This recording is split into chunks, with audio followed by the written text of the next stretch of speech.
In the last lesson, Jesus had begun his ministry in Galilee. He'd gone to Cana first, and he healed a nobleman's son in Capernaum. And what we saw there was a good example of what it meant to grow in faith. A progression from a conditional faith to a convicted faith to a confirmed faith. And that is why John said he is recording these signs, so that you believe, not just that initial belief, but that you grow in faith. What we see also is there's really an outline to the book of John, and we're reaching a turning point. In chapters 1 through 4, right, what we had was Jesus being presented for consideration, right, to look at him, and what we see as the early disciples seeing the evidence that he was doing, especially beginning with the signs, and then putting their faith in him. But now what we'll see starting in chapter 5 is there begins to be a controversy. After Jesus provides that initial basis of faith of who he is, the message that he's doing and the significance of what he's actually proclaiming begins to cause controversy, especially in issues around him healing on the Sabbath, or in regards to him being the bread of life. We're going to see that that is going to progress, right? As his claims become bolder, as he declares that God is his Father in a relationship different than everyone else, we're going to see conflict arise from that in the healing of the blind and the raising of Lazarus. And ultimately, this is going to evolve into a crisis, right? As the crowds begin to turn. And what we're going to see then is, and they follow him, and what we're going to see is the religious leaders realize that they must put an end to Jesus' life. We're going to see a period of conference, time of preparation, a time of counseling, as Jesus is preparing his disciples for the events that are going to unfold. And ultimately, it's going to lead to the crucifixion, the death, burial, and resurrection of Jesus. Ultimately, then, the conclusion, as he appears to his disciples in the epilogue of what John is summing up with this gospel account. So as we go into this period of controversy, what we're going to see now is, beginning in chapter 5, that after this there was a feast of the Jews, and Jesus went up to Jerusalem. So after this signifies that at least some time has passed, right? We've been talking in just days before, but now some time has passed. And Jesus is going to head back to Jerusalem for a feast, which he does at other times as well too. And it's really something that we can help kind of tie the length of his ministry around as well too. But what we see is in Deuteronomy 16 is that there were 3 times a year that the Jews, the male Jews, were expected to return to Jerusalem for these 3 feasts. One of these was the Feast of Unleavened Bread, which we commonly refer to as the Passover. There was also the Feast of Weeks, or Pentecost, as it's sometimes referred to. And then there's also the Feast of Tabernacles, or referred to as the Feast of Booths. So some of the key things that have happened. So we had the baptism of John in chapter 1. And that was a period, what we saw after that was for 40 days Jesus had gone into the wilderness. And then we had the events of John chapter 1 and Jesus going to Cana in John chapter 2. What we also see then is recorded in John chapter 2 is that there is a Passover after those events. In John chapter 5, we have yet another feast. In John chapter 6, we have recorded a Passover, and in John chapter 11, as Jesus comes in for that final Passover. Right? So what we see now is the span of Jesus's time during his ministry is either 2+ years or 3+ years, depending upon whether that feast in John chapter 5 was indeed the Passover or not. And most people believe that it is. So as a result, that gives us then from a timeline is that Jesus' ministry from beginning to end was roughly around 3 years, plus that preceding time of when he was in the wilderness in those days leading up into that first Passover that we find recorded at the beginning of the gospel. So what we see is that there is in Jerusalem, by the sheep gate, a pool which is called in Hebrew Bethsaida, and it has 5 porches. So when you look at here, this is a picture. If you notice in the top left, you can see the fortress, which was also attached to the temple. So the temple is very close to here. The sheep gate, which is being referred to, right? This led to the sheep markets, and then as people would purchase sheep, bring them to the temple to be sacrificed, they would bring them down through the sheep gate, through this area, and into the temple grounds. What we also see is there's the pool of Bethsaida. And this was a very popular place. And John tells us that also what people who went here with the covered porches, that there were many sick people, blind, lame, and paralyzed, and they came here throughout the day. Now, one of the things you may notice as you're looking at this text is it goes from verse 3 and then goes to verse 5. Right? Verse 4 is omitted in most of the volumes that you'll find. In the English, the ESV, NLT, the Net Bible, they just completely omit that. Other versions of the Bible, the New American Standard, American Standard versions, for example, they include it, but what they do is they put it in brackets. Really about the only one that really includes this text as kind of being part of the text is the King James and the New King James Version. And what it says here is, what we see it is really, it says that they were waiting for the water. Right? These people would wait for the water, and an angel went down at a certain time into the pool and would stir up the water. And then whoever stepped in first after the stirring of the water was made well of whatever disease he had. Now what's interesting is the oldest manuscripts that we have, they do not include this text. It's later ones where we have different variations, and what we also see is those ones that do have it, there are notations about the authenticity of this. The consensus is that this was added by a scribe later to explain the tradition of why people gathered there. Pretty much all scholars agree that verse 4 was not part of John's original text, but it was put in there because of the traditional belief of why sick people would go there hoping to be healed. So in verse 5 it says, "Now a certain man was there who had an infirmity of 38 years." Right? This was not anything recent. Right? He had been lame for nearly 4 decades. And Jesus sees him lying there and knew that he already had been in that condition a long time. Right? One of the things we've seen, Jesus knows a lot about people than we think that he does. Right? He knows more than most people know when he comes up to someone. And Jesus seeks this man out. There are multitudes of sick people there, but Jesus singles out this one man. There's something special about this man's condition. And Jesus wants to single this person out among all of the others.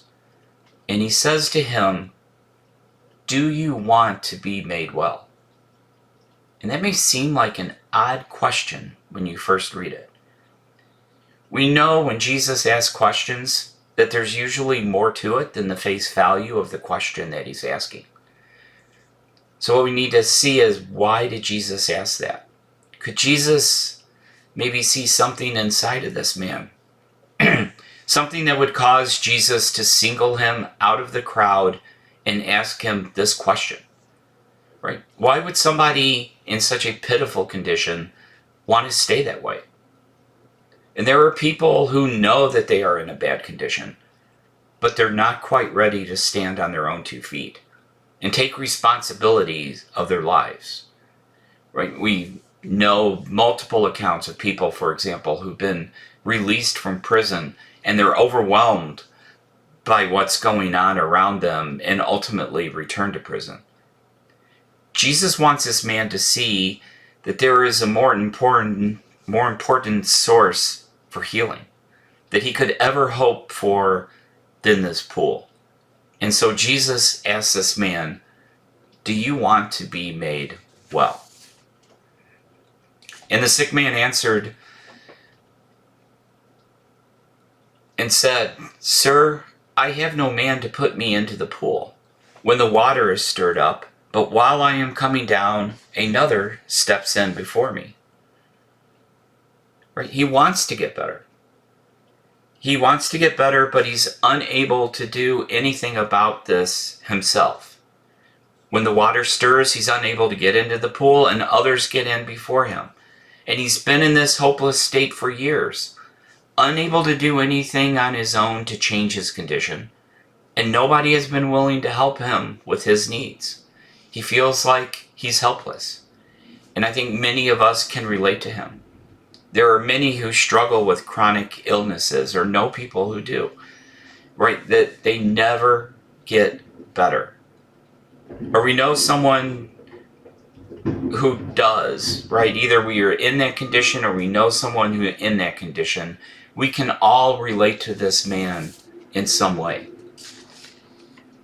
We read in Romans, it says, "For while we were still without strength, in due time Christ died for the ungodly." While we were without strength, right? While we were helpless in our sins, Christ came to help us. And this man feels helpless. He has nowhere to look to get out of this situation he finds himself in. But it is because he does not know anything about Jesus and he does not know that he is not alone. We may feel helpless, but it doesn't mean we are hopeless if we understand who Jesus is.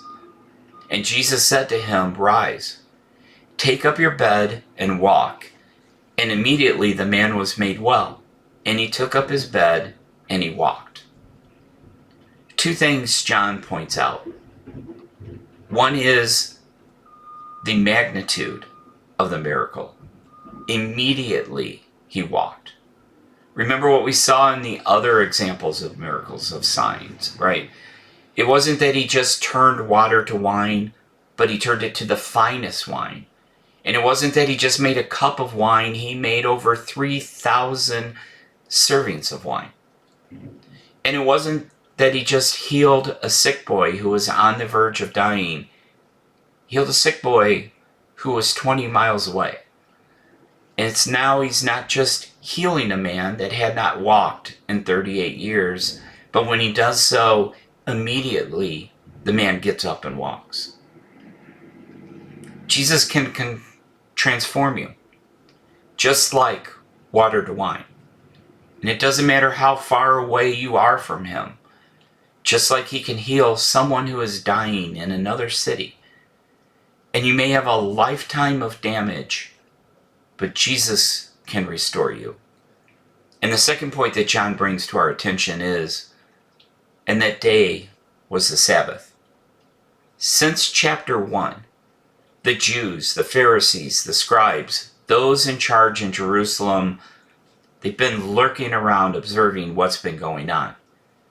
They came to John and wanted to understand, why was he baptizing? And what we're going to see is they're still observing. And they're going to step into these events, and they're going to focus on this man who's walking and carrying the pad that he was resting on. Therefore the Jews, the religious leaders, the Pharisees, right? They said to him who was cured, "It is a Sabbath. It is not lawful for you to carry your bed." And he answered them and said, "He who made me well said to me, 'Take up your bed and walk.'" Now there are 2 ways to look at this response. One of the ways is I have been lame for 38 years, helpless. The one who made me whole again by the power of his word. If he can do that, then surely he must have come from God. And if he tells me to take up your bed and walk, I'm going to do what he says, and I'm going to be obedient to God. Another way of looking at it is, don't blame me, blame the one who told me to do it. That's the one you should be going after. And I tend to think that it's probably a little more of the latter of what is going on with this particular individual. Especially when you look at it and you compare it with the response of the blind man in John chapter 9. In John chapter 9, the blind man proclaims that he was born blind and now he sees. Surely the one who did this was from God. And the man sees, when he sees that the Pharisees are upset and that a Sabbath law that they perceived had been violated, his response was not, I was lame for 38 years and now I have been blessed by this man, but rather the one that made me well. He told me to do it. It's not my fault. So they ask him, who is this man who said to you, take up your bed and walk? What should have been their concern? What should have been the thing that they were asking about, right? A miracle was just done. Who did this, right? But no, their concern is, who is suggesting that they have authority equal to us and our traditions? That is what they are more concerned about.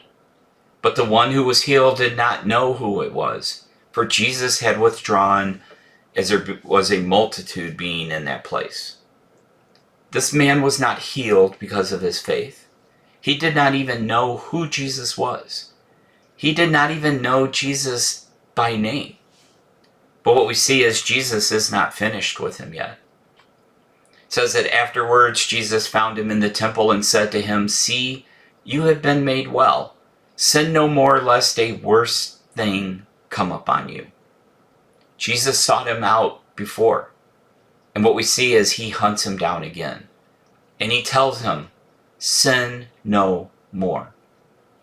You need to stop sinning. Maybe this is why Jesus singled him out among the others. It wasn't just that he had an illness, right? But he had a sin problem that needed to be dealt with. We saw at the pool, right? There were many people who could have been healed for their physical problems, right? And what we see is sometimes some people never get healed. And God doesn't explain to us why one person is healed and another is not. But whether you are healed or not, there is a bigger problem that man has, and that is the problem of sin. And Jesus, just as he's capable of dealing with the physical, he is more than capable of dealing with the problem of sin. And if we're willing to be honest about our sins and confront them, we can be victorious. And Jesus is telling this man, you need to straighten out your life. 1 John chapter 9, if we confess our sins, he is faithful and just to forgive our sins and to cleanse us from all unrighteousness. If we say that we have not sinned, we make him a liar, and his word is not in us. Jesus had hunted this man down and confronted him with his sin.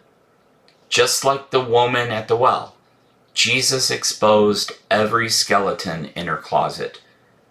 And she became convicted in Jesus. She didn't run and hide from Jesus. She stayed with him. In fact, she said, tell me more.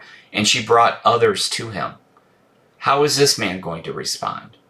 Is he going to confess his sins? Or is he going to deny his sins? Try to hide from his sins? That is now the choice he is confronted with. Will his physical transformation cause a spiritual transformation? And what we see is the man departed and told the Jews that it was Jesus who made him well. Right? John chapter 4, we saw a progression of faith. Right? We saw someone who had conditional faith. that evolved into convicted faith, that evolved into confirmed faith. This man, I believe, is now a faithless individual. It was going to be too hard on him, right? The man knows that the Jews are upset about this, and they want the name of the person that told him to pick up his bed and walk. And when this man is confronted with his sins by Jesus, he goes back to those authorities who are looking for him, and he says, I have a name for you now. It's Jesus. And John, unlike the other examples that we had before, John does not tell us as a result of this miracle that now this man believes. In fact, it's something that is glaringly absent when you look at this account compared to the other accounts. John chapter 2. After turning water to wine, it says, and his disciples believed in him. John chapter 3, the nobleman's son. Right? The result was not only that he believed, but that his whole household believed. John chapter 9, we referred to with the layman, right? He said, Lord, I believe, and he worshiped him. But this man was asked to consider Jesus, right? He was asked to consider Jesus and be convicted that he was from God. And what we saw then as a result was there was conflict, right? There was conflict with him following Jesus. There was controversy between him and the world. And it resulted then in a crisis, right? When he was confronted with his own sin, Jesus told him, you can't keep sinning and follow him. Jesus healed him. He reached out to him. He counseled him and clearly held out the prospect of something better for him. But what was his initial question? Do you want to be made well? If you do, you need to stop sinning. And when confronted with that, he walked away. And he goes back to the authorities, understanding the ramifications of what would happen. And he says, you want a name? I have a name for you now. It was Jesus. Not every miracle story in the Bible ends with a happy ending.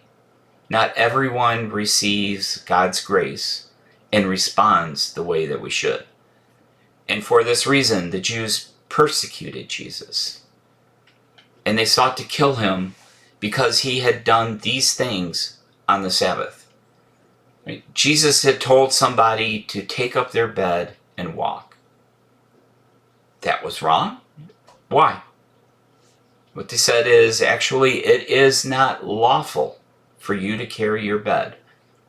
Well, where do we read about God prohibiting someone from carrying a mat in the Old Testament? And the answer to that is nowhere. So where did this come from? When you look in Exodus chapter 31, what we see is that God says, I have given skills to all of the craftsmen, and they will be able to make all the things that I have commanded you. The meeting tent, the ark of the agreement, the lid that covers the ark, and everything in the tent. This includes the table and everything on it. So God tells Moses that he has blessed the tribes with different skills so that they can create the tabernacle. These workers will make all of these things just as I have commanded you. Right? It's important to point this out because the reason is then in the very next statement, God tells Moses, he says, to tell the Israelites that you must keep the rules about my Sabbaths. Make the Sabbath a holy day. And if anyone treats the Sabbath like any other day, that person must be put to death. So the penalty for violating the Sabbath is death. He says there are 6 days for working, but the seventh day is a day of rest, a day holy for the Lord, and anyone who works during the Sabbath day must be put to death. So the question is, what constitutes work? What does God consider to be work? Right? The Sabbath day will be a sign between me and you forever, because in 6 days I, the Lord, made the sky and the earth. And on the seventh day I did not work, I rested. So God made, he worked, and then he rested. So to God, work was creation. And on the Sabbath then he rested from creation. So work is any activity involved in creating things. This is how the Pharisees worked this through in determining what constitutes work. So God gave them this command while talking about creating the tabernacle and the things in it. Right? These workers will make all these things just as I commanded you. So God created man and then he rested. And God commanded man to make the tabernacle and then ordered him to rest. So work related to anything involved in creating the tabernacle would then constitute the type of work then that should be forbidden. So they defined 39 things that defined work. Remember, 40 would be a complete number, so 39 would mean there's always one more thing just to be cautious of. So what was involved in creating, or the things that needed to be created for the tabernacle? So one of these things was the showbread. So anything related to the showbread. So what we see is planting, plowing, reaping, gathering, threshing, winnowing, sorting, purifying, reduction, sifting, kneading, cooking, or baking. So all of these were creation activities, work, right, that were defined in creating objects for the tabernacle, or those things that God said, here's the things for you to create, and then observe the rest. There were the garments that the priest would wear. So then anything involved in creating those garments, shearing, laundering, combing, dyeing, spinning, warping, making 2 loops. You can make 1 loop, but if you made 2 loops, that was forbidden. Weaving, separating 2 threads, tying a knot, untying a knot, sewing, tearing. These are all then activities associated with the creation of the garments that the priest would wear for the tabernacle. And then finally, hides. All right, there were hides that were used to make the tabernacle. So anything involving trapping, killing, flaying, curing, smoothing, scoring, or measurement, or measured cutting, these would be forgiven as well. And then finally, the tabernacle needed to be constructed. So that would mean prohibiting anything associated with writing, erasing, construction, demolition, extinguishing a fire, igniting a fire, or the final completion or tuning and transferring between domains. And this is the one that they cared about right now. You are carrying your mat from the pool to your house. You are transferring something between domains. And it is unlawful, according to the 39th prohibition of the Sabbath laws, as we have defined them, right? It is the Sabbath. It is not lawful for you to carry your bed. Who told you to pick up your bed and walk? Who thinks that they have more authority than we do? What we see is, for this reason, the Jews persecuted Jesus, and they sought to kill him because he had done this on the Sabbath. They were drawing lines over the Sabbath. They were saying Jesus broke the Sabbath. Not that he broke God's law, but that he broke their tradition. He wants them to understand who he was and who they were. They're going to have to understand that they're going to have to accept his words and what he means by his words, and their traditions have no authority. But Jesus answered them and said, "My Father has been working until now, and I have been working." Does God work on the Sabbath? And the answer to that is yes. Right? In the Old Testament, it says in multiple places that God is in control. In Psalms 104, it says that God causes the rain to fall, and he provides water for the animals. He causes the grass to grow and vegetation. Right? In Job 38, he talks about how God commands the sun to rise and the sun to set. In Daniel 2, it says that God changes the times and the seasons. Well, on the seventh day, does God keep the sun lit and the earth spinning? The answer to that is yes. God has works to do. And he says, just as God still works, he's still in control on the Sabbath, doing the works of keeping the universe running, he says, and I have works to do as well. Something else that Jesus says, right? What he says is,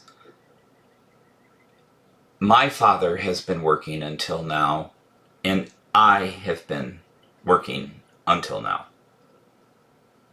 Jesus is claiming a special relationship with God that is different than us.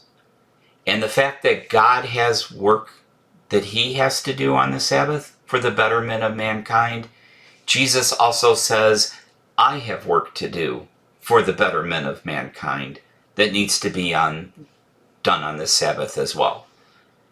And the Jews understood what Jesus was saying.